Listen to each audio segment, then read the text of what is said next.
Welcome to the Rim Break Rodeo. We hope this video helps.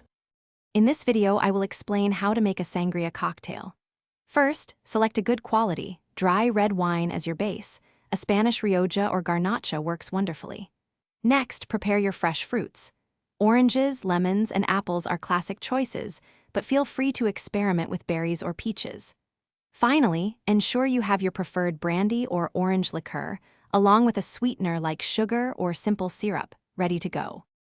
Begin by thoroughly washing and slicing your chosen fruits. Thin slices of 1 orange, 1 lemon, and 1 apple are ideal for infusing maximum flavor. Place all the sliced fruit into a large pitcher or punch bowl. Now, pour in a full 750 milliliter bottle of your selected dry red wine. Next, add about 1/4 cup of brandy or an orange liqueur like Cointreau to the mixture. Now it's time to sweeten your sangria to taste.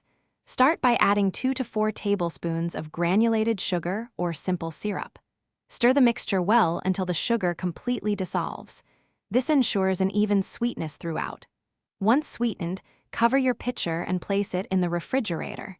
Chilling for at least 4 hours, or even overnight, allows the flavors to meld beautifully. When you're ready to serve, give the sangria a final stir.